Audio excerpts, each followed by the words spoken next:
Sir പണ്ട് നമ്മൾ ഈ മലയാള സിനിമയിലൊക്കെ വളരെ നെടുങ്കൻ ഡയലോഗ് പറയുമ്പോൾ IPC CRPC എന്നൊക്കെ പറഞ്ഞിട്ടാണ് പല സിനിമാ താരങ്ങളും ഒക്കെ പറഞ്ഞുകൊണ്ടിരുന്നത്, ഞങ്ങൾ കേൾക്കുന്നത്. ഉം. ഒരുപക്ഷെ കോടതി മുറികളിലും കുറ്റാന്വേഷണ ഏജൻസികളുടെ മുറികളിലുമൊക്കെ അങ്ങനെയുള്ള വകുപ്പുകളാണ് പറഞ്ഞിരുന്നതെങ്കിൽ ഇപ്പോ ജൂലൈ 1 മുതൽ നമ്മുടെ രാജ്യത്ത് വലിയൊരു മാറ്റം വന്നിരിക്കുന്നു. ഇത്രയും ബൃഹത്തായ വൈവിധ്യങ്ങളുള്ള വലിയൊരു ജനസംഖ്യയുള്ള രാജ്യത്താണ് വളരെ പെട്ടെന്ന് ഇത്തരത്തിലൊരു ഈ നിയമസംഹിത അല്ലെങ്കിൽ കുറ്റാന്വേഷണവുമായി ബന്ധപ്പെട്ട വകുപ്പുകളൊക്കെ മാറിയിരിക്കുന്നത്.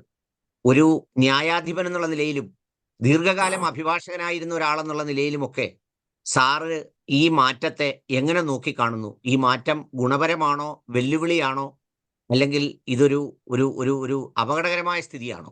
എങ്ങനെയാണ് അങ്ങ് വിലയിരുത്തുന്നത്? അതിൽ ഞാൻ 76-ലാണ് നിയമപഠനം ആദ്യം തുടങ്ങുന്നത്.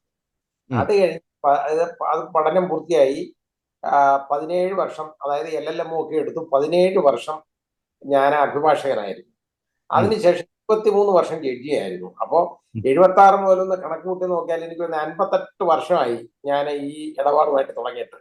ആ, ഇത് കേൾക്കുന്ന കാര്യങ്ങളാണ് ഇന്ത്യൻ പീനൽ കോഡ് IPC, ഉം, CRPC, അതായത് code of criminal procedure CRPC, അതുപോലെ ഉം, ഇന്ത്യൻ എവിഡൻസ് ആക്ട്, ഈ പേരുകളൊക്കെ ഇത് ക്രിമിനൽ ഉം, മേജർ ആക്ഷൻ എന്ന് പറഞ്ഞ അറിയപ്പെട്ടിരുന്ന നിയമങ്ങളാണ്. ഉം, ഇത് നമ്മുടെ കാതലായ നിയമങ്ങളാണ്. പക്ഷെ ആ ഉം, നിയമത്തിന് അപര്യാപ്തതകളുണ്ട്. കാരണം ഉണ്ടായിരുന്നു, അത് ഉം, അതിന്റെ പേരിലല്ല കുഴപ്പം, ഉം, ഉം, ന്യൂനപക്ഷങ്ങളില് കുറെ കൂടി ഉൾപ്പെടണം. കാരണം നമുക്ക് ഇപ്പോ ഒരു ക്രിമിനൽ ഒഫൻസ് നമ്മൾ നോക്കിയെടുക്കണമെന്നുണ്ടെങ്കിൽ IPC മാത്രം നോക്കിയാൽ ഒക്കത്തില്ല. കാരണം ഇന്ത്യൻ പീനൽ കോഡിനകത്ത് ഉള്ളതിനേക്കാളും കൂടുതൽ ഒഫൻസുകൾ അതിനുശേഷം ഉം, പിന്നെ പുതിയതായിട്ട് ഉണ്ടായതിന് ഓരോ നിയമങ്ങൾ വന്നു. അപ്പൊ ഉം, ഉദാഹരണമായിട്ട് നമ്മൾ നോക്കിയാൽ പോക്സോ ഈ അടുത്ത കാലത്ത് ഉണ്ടായ നിയമം. ഉം, അതുപോലെ തന്നെ ഇത് കൂടാതെ ഡവറി പ്രൊഹിബിഷൻ ആക്ട്, പിന്നെ narcotic drugs and psychotropic substance act, ഉം, കസ്റ്റംസ് ആക്ട്, അതേപോലെ തന്നെ മറ്റേ PMLA എന്ന് നമ്മൾ പറയുന്ന മണി ലോണ്ടറിങ്, ഇതുപോലുള്ള നിയമങ്ങള്, പിന്നെ scheduled caste and scheduled tribe prevention of atrocities act തുടങ്ങി ഇതുപോലെ ഒരു IT ആക്ട് തുടങ്ങി ഒരുപാട് നിയമങ്ങൾ വന്നു. ഉം, ഇതെല്ലാം പിന്നെ ഉണ്ടായതാണ്, കാലങ്ങൾ കഴിഞ്ഞപ്പോൾ ഉണ്ടായതാണ്. കാരണം ഇപ്പൊ സൈബർ എന്നുള്ള വേർഡ് നമ്മുടെ ഓക്സ്ഫോർഡ് ഡിക്ഷണറി ആദ്യമായിട്ട് വരുന്ന 1995-ലാണ്. അതിനുമ്പ് ഉം, ഈ വാക്കാർ പറഞ്ഞൂടാ. അപ്പൊ ഉം, പുതിയതായിട്ട് ഉണ്ടായ നിയമങ്ങൾക്കെല്ലാം ഓരോ പുസ്തകങ്ങളാണ്, ഓരോ ആക്ടാണ്. ഉം, ഇപ്പൊ ഉം, ഒരു മനുഷ്യൻ ഒരു കുറ്റം ചെയ്ത ഒരാള് വന്നെന്നിരിക്കട്ടെ, അല്ലെങ്കിൽ ഒരു കുറ്റത്തെ കുറിച്ച് ചോദിക്കാൻ ഒരാൾ വന്നാൽ ഇപ്പൊ നമുക്കൊരു 10-40 പുസ്തകം നോക്കാതെ ഇതിനെക്കുറിച്ച് പറഞ്ഞു കൊടുക്കാൻ ഒക്കില്ല. ഉം, കാരണം എന്നാൽ പല രാജ്യങ്ങളിലും വളരെ ബൃഹത്തായ നിയമങ്ങൾ, ഇപ്പോ കാനഡ നോക്കിയാൽ നമുക്ക് മാർട്ടിൻസ് ജൂറിസ്പ്രുഡൻസ് എൻ്റെ കയ്യിലുണ്ട്. ഉം, ഉം, ഇതിനകത്തൊക്കെ അവിടെ എന്തൊക്കെ കുറ്റകൃത്യങ്ങളുണ്ടോ അത് മുഴുവൻ അതിൽ കാണും. ഉം, അത് ഒരൊറ്റ കുടക്കീഴിലാണ് ഇതെല്ലാം. ഉം, അപ്പൊ യഥാർത്ഥത്തിൽ ഞാൻ ആഗ്രഹിച്ചിരുന്നു ഇന്ത്യൻ പീനൽ കോഡിനോടൊപ്പം അതിനകത്ത് ഈ പറയുന്ന പോക്സോ ഒഫൻസുകൾ, അതേപോലെ തന്നെ ഈ മണി ലോണ്ടറിങ്, പിന്നെ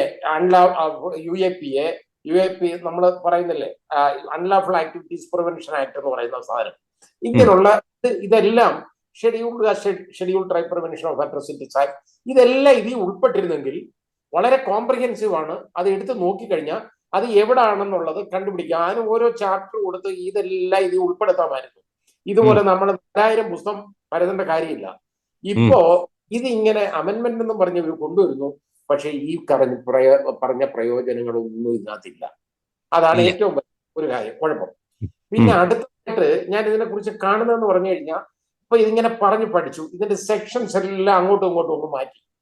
ഉം, ഇതിന്റെ ഉള്ളടക്കത്തിൽ വലിയ വ്യത്യാസങ്ങളൊന്നുമില്ല. ചില കാര്യങ്ങൾ എടുത്തിട്ടുണ്ട്, ചിലത് ഉം, ഇല്ലെന്ന് പറയാൻ പറ്റില്ല. ഇന്ത്യൻ പീനൽ കോഡില് ഏതാനും ഒഫൻസുകൾ കൂട്ടിച്ചേർത്തിട്ടുണ്ട്. പക്ഷേ അത് ഉം, വളരെ കൂടി കൂട്ടിച്ചേർത്തേക്കുന്ന കാര്യങ്ങളാണ്. ഉം, ഉദാഹരണം, ഓർഗനൈസ്ഡ് ക്രൈം ഉം, തെറ്റില്ലാത്ത കാര്യമാണ്, അത് ഉം, ഇതിനകത്ത് വന്നിട്ട്. പിന്നെ അത് കൂടാതെ ടെററിസം എന്ന് പറയുന്ന ഉം, ഒരു വകുപ്പ് ഉൾപ്പെടുത്തി, ഒരു ക്രൈം ഉൾപ്പെടുത്തി, ഉം, ടെററിസം. അതെന്ന് ഉം, പറഞ്ഞു കഴിഞ്ഞാൽ ഇതിപ്പോ നമ്മൾ നോക്കിക്കഴിഞ്ഞാൽ എല്ലാ ടെററിസവും മുഴുവൻ വേണമെങ്കിൽ ഉം, ആ രീതിയിലേക്ക്. കാരണം അതിനൊന്നും ശരിയായ നിർവചനത്തിനകത്തൊന്നും എല്ലാ കാര്യങ്ങളും ഒന്നും കറക്റ്റായിട്ടല്ല ഉള്ളത്. അപ്പൊ ഉം, വളരെ വേഗമായിട്ടാണ് അതെല്ലാം പോയിരിക്കുന്നത്. ഉം, അതിനകത്തൊക്കെ ആരെ കൊണ്ടുവന്ന് ഉൾപ്പെടുത്തണം എന്ന് ഗവൺമെന്റ് വിചാരിച്ചാൽ അതിനകത്ത് കൊണ്ടുവരാം. ഉം, അതാണ് അതിന്റെ പ്രശ്നം. അതേപോലെ ഉം. തന്നെയാണ് നമ്മുടെ അല്ല സാർ, ഈ രാജ്യദ്രോഹം എന്ന് ആ പറയുന്ന ഒരു പ്രൊവിഷൻ കോടതി അഭിപ്രായപ്പെട്ടു അത് പാടില്ല, അത് വളരെ ഡ്രാക്കോണിയൻ ലായാണ്, കൊളോണിയൽ ലോയാണ്, അതെടുത്ത് ദൂരെ കളയണം, അത് മനുഷ്യന്റെ സ്വാതന്ത്ര്യവും അഭിപ്രായ സ്വാതന്ത്ര്യവും അവകാശവും ഫണ്ടമെന്റൽ റൈറ്റ്സും ഒക്കെ വയലേറ്റ് ചെയ്യുന്നതാണ് എന്നൊരു നിരീക്ഷണമൊക്കെ സുപ്രീം കോടതി നിർദ്ദേശമായൊക്കെ നൽകിയിരുന്നു. അത്തരം അതെ. കാര്യങ്ങൾ ഇതിൽ അഡ്രസ് ചെയ്യപ്പെട്ടിട്ടില്ലേ? അത് വളരെ കാര്യമായിട്ട് അഡ്രസ് ചെയ്തിട്ടുണ്ട്. അത് 124A സെഡിഷൻ എന്ന് പറയുന്ന ഒരു ഒഫൻസ് ഉണ്ടായിരുന്നു, രാജ്യദ്രോഹം. അപ്പൊ ആ നമ്മൾ അതിന് കൊടുത്തേക്കുന്ന ആ ഒരു അതിനെ കുറിച്ച് ഒരുപാട് പരാതികളും ഒക്കെ ഉണ്ടായി. സുപ്രീം കോടതി തന്നെ ഇതിനെ ഡ്രാക്കോണിയൻ ലോ എന്നും അതുപോലെ തന്നെ കൊളോണിയൽ സിസ്റ്റത്തിന്റെ ഒരു പ്രതിഫലനമാണിതെന്നും ഒക്കെ ക്രിട്ടിസൈസ് ചെയ്ത് എല്ലാവർക്കും അതിനെക്കുറിച്ച് എതിർപ്പുള്ളതാണ്. ഒരുപാട് പേരെ ആവശ്യമില്ലാതെ പിടിച്ചിട്ടിരുന്ന് നമുക്കറിയാം. എന്ത് പറഞ്ഞാലും 124A രാജ്യദ്രോഹം എന്ന് പറയും. പ്രധാനമന്ത്രി എന്തെങ്കിലും പറഞ്ഞാലും അത് രാജ്യദ്രോഹമാണ്. രാജ്യവും പ്രധാനമന്ത്രി ഒന്നാണെന്നുള്ള ഒരു കാഴ്ചപ്പാടാണ് അത്. അതാണ് ഏറ്റവും വലിയ പ്രശ്നം. നമ്മുടെ രാജ്യത്തിനെ എന്തെങ്കിലും ദ്രോഹം എന്ന് പറഞ്ഞാൽ പ്രധാനമന്ത്രിയെ ഒന്ന് ഒരാൾ കളിയാക്കിയാൽ തീർന്നു, അത് രാജ്യദ്രോഹമായിട്ട് ചിത്രീകരിക്കുന്ന കാലമായത്. അപ്പൊ ആ രീതിക്ക് പോയി കഴിഞ്ഞു. അത് നമ്മുടെ സംസ്ഥാനത്തിലായാലും അതുപോലെ തന്നെ കേന്ദ്രത്തിലായാലും ഒക്കെ ഈ രീതിയിലേക്കുള്ള കാഴ്ചപ്പാടാണ് ഇപ്പോൾ ഉള്ളത്. പക്ഷേ ഇതിനെ ഏതായാലും ഞാൻ വിചാരിച്ചു ഇതെടുത്ത് കളയും. 124A ഏതായാലും ഇത്രത്തോളം ക്രിറ്റിസിസം ഒക്കെ വന്നതാണ്. അത് മാറ്റി എന്ന് വലിയൊരു പ്രഖ്യാപനം ഉണ്ടായിരുന്നു. അങ്ങനെയൊക്കെ വന്നു. അത് മാറ്റിയിട്ട് വളരെ ചുളുവിന് വേറൊരു സാധനം ഇങ്ങ് കൊണ്ടുവന്നിട്ടുണ്ട് കേട്ടോ. അത് ആ കൊണ്ടുവന്നതെന്ന് പറയുന്നത് 152 വകുപ്പാണ് ഇതിനകത്തെ. ഈ പുതിയ ആക്ട് ഉണ്ടല്ലോ, ഇതിന്റെ പേരെന്ന് പറയുന്ന നമുക്ക് പറഞ്ഞു എടുക്കാൻ വലിയ ബന്ധപ്പാടാണ്. ഭാരതീയ ന്യായ സംഹിത. അല്ല, സാക്ഷ്യ അധിനിയമമാണ് ഇത്. സംഹിതയാണ്. BNS, ഭാരതീയ ന്യായ സംഹിത. സംഹിത അത് തന്നെ. ഇതിനകത്ത് 152 വകുപ്പ് എന്ന് പറയുന്ന ഒരു വകുപ്പ് കൊണ്ടുവന്നു. ഇത് ട്രീസൺ ആണ്. ഇപ്പൊ ഇതിന്റെ അർത്ഥം നമ്മൾ നോക്കിക്കോളൂ. മലയാള അർത്ഥം സെഡിഷന്റെ അർത്ഥം നോക്കിയാൽ രാജ്യദ്രോഹം എന്നാണ്. ട്രീസൺ രാജ്യദ്രോഹം. പക്ഷെ ട്രീസൺ സെഡിഷനെ കഴിഞ്ഞ് കുറച്ചുകൂടെ മുകളിലുള്ള ലെവലിലുള്ളതാണ്. അതായത് ഭാരതത്തിന്റെ, അതായത് പറഞ്ഞേക്കുന്ന അതായത് outraging the unit, sovereignty, integrity and unity of India.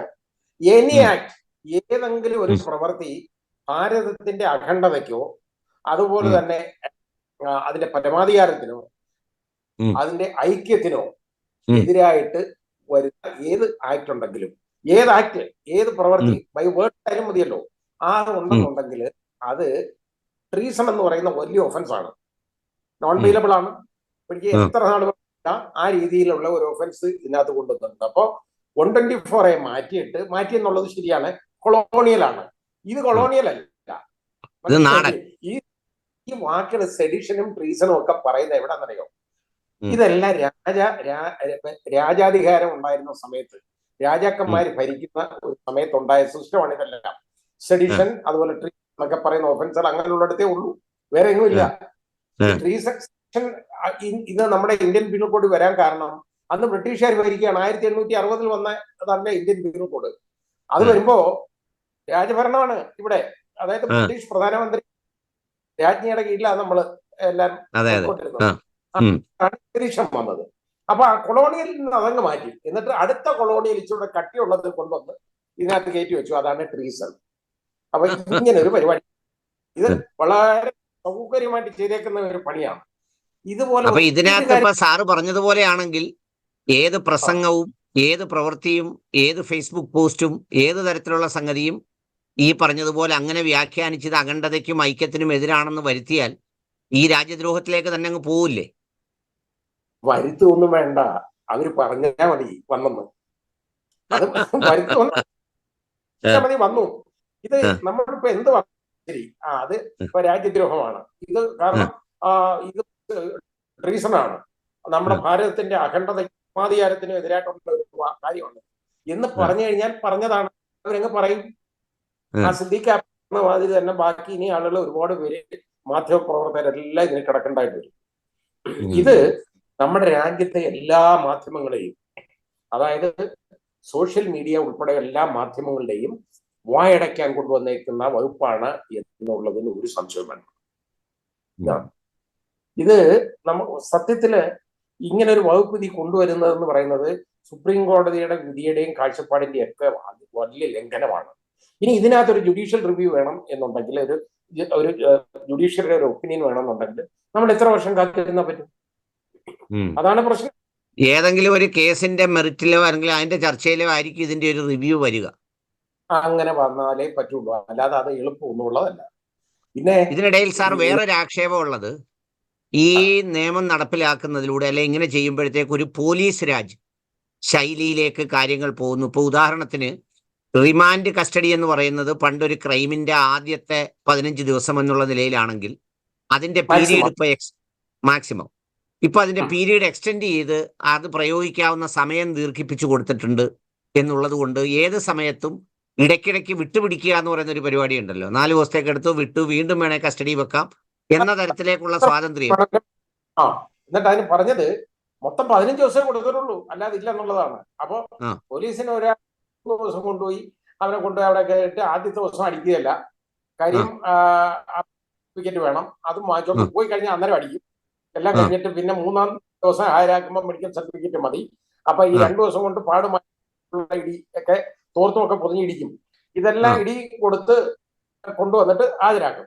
എന്നിട്ട് 3-4 ദിവസം കൂടെ അവൻ മര്യാദയാവുന്നില്ല എന്നുള്ള ഒരു തോന്നലല്ലേ, വീണ്ടും ഒന്ന് ഇരിക്കണം എന്ന് തോന്നിയാൽ അവനെ ഒരു വീണ്ടും അന്വേഷണത്തിന് കസ്റ്റഡി ചോദിക്കും. അങ്ങനെ 15 ദിവസം എത്ര പ്രാവശ്യമായിട്ട് വേണമെങ്കിൽ ഈ 15 ദിവസം മാക്സിമം ഉള്ള കസ്റ്റഡി വാങ്ങിക്കാം. പണ്ടാണെങ്കിൽ അവനെ യഥാർത്ഥത്തിൽ കുറച്ച് ബുദ്ധിമുട്ടുണ്ടാക്കിയിട്ടുണ്ട്. കാരണം ആദ്യത്തെ ആ 15 ദിവസം മാത്രമേ പറ്റത്തുള്ളായിരുന്നു, അതിനുള്ളിലായിരിക്കണം. പക്ഷേ ചിലപ്പോ ചിലര് ഇത് മാറാനായിട്ട് ആശുപത്രിയിലേക്ക് കിടക്കും.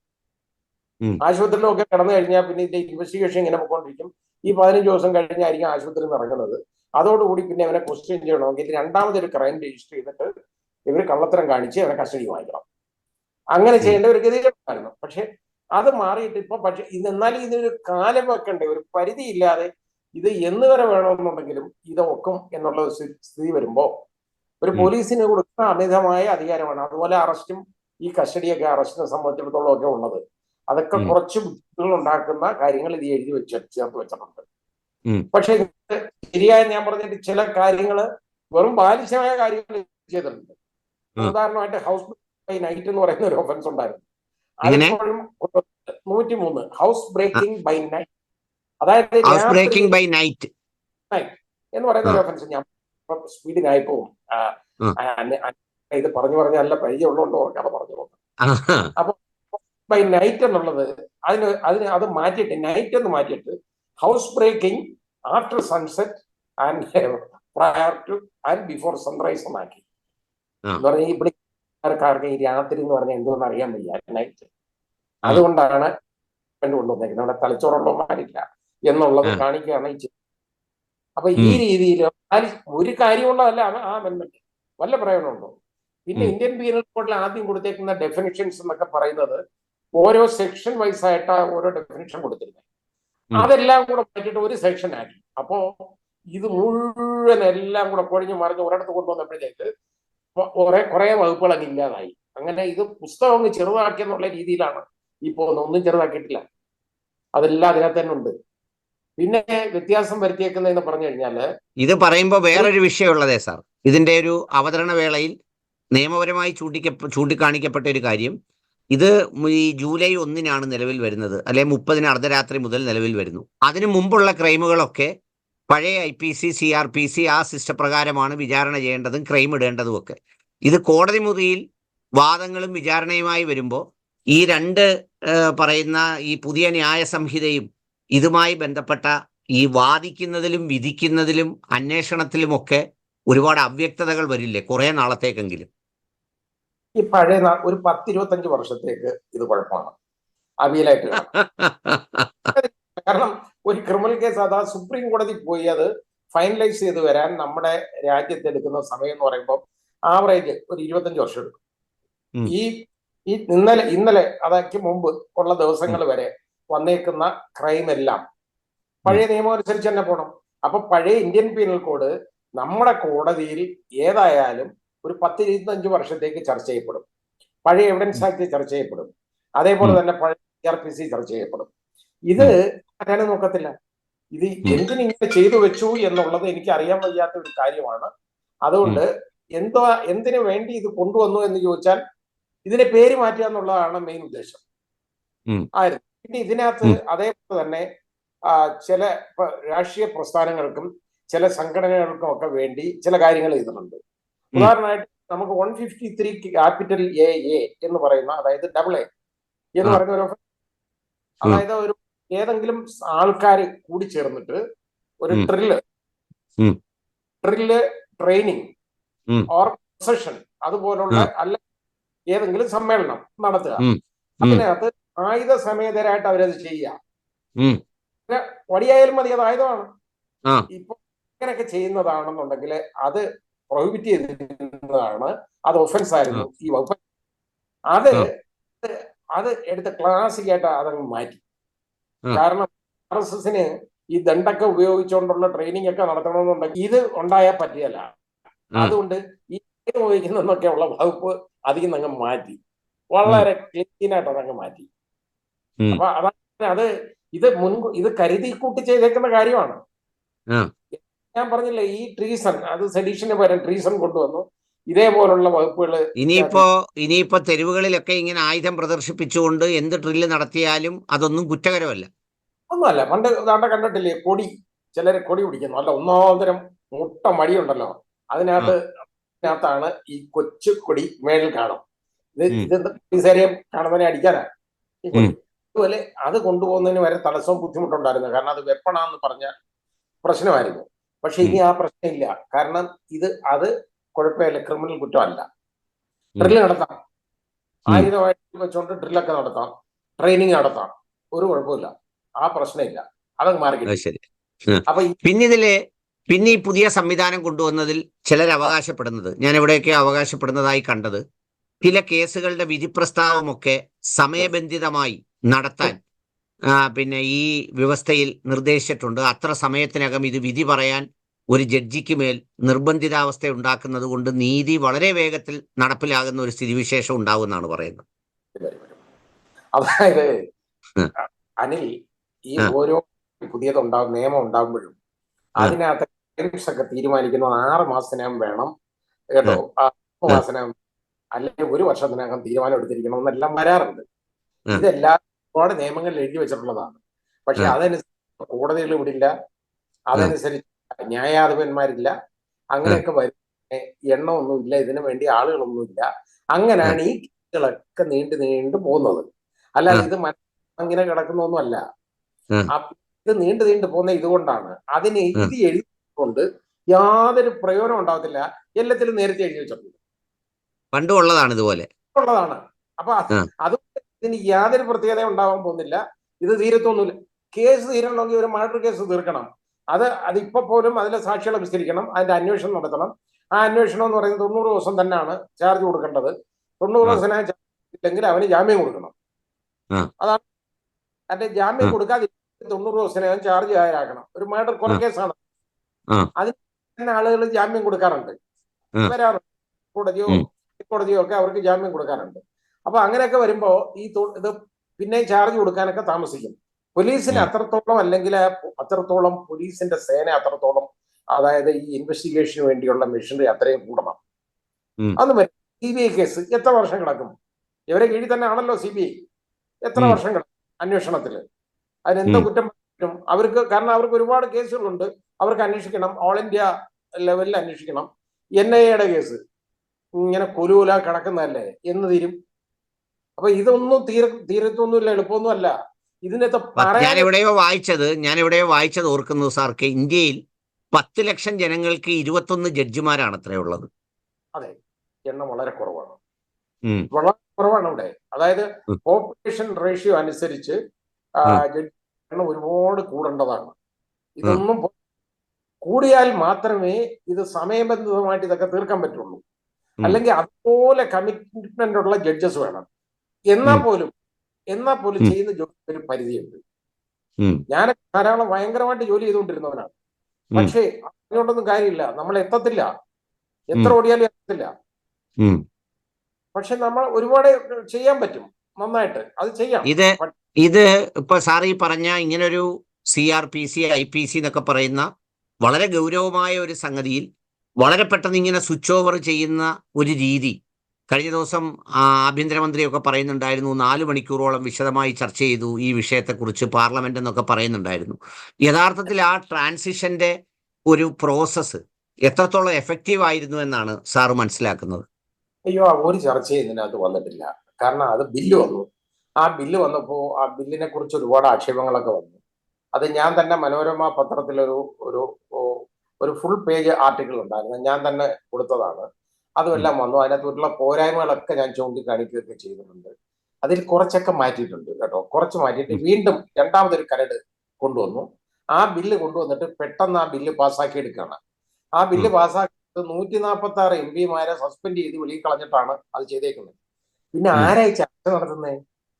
എനിക്ക് തോന്നുന്നത് നമ്മുടെ ആഭ്യന്തരമന്ത്രി സ്വന്തമായിട്ട് എടുത്ത് വെച്ച് വായിച്ച് ഇത് മനസ്സിലാക്കി കാണും. ചിലപ്പോൾ അങ്ങനെ വായിച്ചാണ്, ചിലപ്പോൾ വായിച്ചാണെന്ന് ഞാൻ പറയുന്നുള്ളൂ. അങ്ങനെ കാണാൻ ഇത് മനസ്സിലാക്കുന്നതല്ല. അതാണ്, ചർച്ചയൊന്നും നടന്നിട്ടില്ല. ഇമ്മീഡിയറ്റ് ആയിട്ട് കൊണ്ടുവന്ന ദിവസം പാസ്സാക്കി എടുക്കുകയാണ്. അതിനകത്ത് ഈ 3 നിയമങ്ങൾ മാറ്റാനായിട്ട് 4 മണിക്കൂർ ചർച്ച എന്ന് പറഞ്ഞു കഴിഞ്ഞാൽ ഒന്ന് ആലോചിച്ച് നോക്കൂ അനിൽ. അതായത് നമുക്ക് ഇത്രയും 1860 ഉണ്ടായ നിയമമാണ് ഇന്ത്യൻ പീനൽ കോഡ്. അത് ഇത്രത്തോളം വർഷം കഴിഞ്ഞതിന് ശേഷമാണ് ഇത്രയും നമ്മുടെ ഭാരതീയരുടെ ഭാവിയെ ഒരുപാട് ബാധിക്കുന്ന ഒരു കാര്യം അതിനകത്ത് കൊണ്ടുവന്നത് 4 മണിക്കൂർ. ഈ 3 നിയമത്തിലൂടെ 4 മണിക്കൂർ ചർച്ച നടത്തി എന്ന് പറഞ്ഞാൽ വലിയ കാര്യമല്ലേ? എന്ത് ചർച്ചയാണ്? സബ്ജക്ട് കമ്മിറ്റിക്ക് പോലും വിടാതല്ലേ ഇതെല്ലാം ഓരോന്നൊക്കെ പാസ്സാക്കി വെച്ചിട്ടുണ്ട് ഇതൊക്കെ. അപ്പൊ ആ രീതിയിൽ പോയി കാര്യങ്ങളെല്ലാം അങ്ങനെ പോയി. അതിനെക്കുറിച്ച് പറഞ്ഞുകൊണ്ട് കാര്യമില്ല. പിന്നെ ചില നല്ല കാര്യങ്ങൾ ചെയ്തിട്ടുണ്ടെന്ന് പറഞ്ഞാൽ ഇപ്പൊ 304A വാഹനം ഇടിച്ച് ഒരാളെ കൊല്ലപ്പെടുന്നെന്നിരിക്കട്ടെ, അശ്രദ്ധമായും അപാകമായും ഉദാസീനമായും വാഹനവും അതിവേഗതയും വാഹനം ഓടിച്ച് റാഷൻ നെഗ്ലിജന്റ് ഡ്രൈവിംഗ്, അല്ലെങ്കിൽ ഇപ്പൊ KCB ഉദ്യോഗസ്ഥരുടെ അനാസ്ഥ, ലൈൻമാന്റെ അനാസ്ഥയൊക്കെ കാരണം ലൈൻ പൊട്ടി വീഴുകയോ, അല്ലെങ്കിൽ അത് ഓഫാക്കാതെ തറയിൽ കിടക്കുമ്പോൾ അത് ഓഫാക്കാതിരിക്കുക, അങ്ങനെയൊക്കെ വന്ന ആരെങ്കിലും മരിക്കുക, മരണപ്പെടുക, ഇങ്ങനെയൊക്കെ വരുന്നുടനെ അതിന് ഉള്ള ഒഫൻസ് എന്ന് പറയുന്നത് മുമ്പ് വളരെ ചെറിയ ശിക്ഷയാണ്. 2 വർഷം തടവും ഫൈനുമായിരുന്നു അതിന്റെ ശിക്ഷ. അതിപ്പോ ഒന്ന് മാറ്റിയിട്ടുണ്ട്, 5 വർഷം ആക്കിയിട്ടുണ്ട്.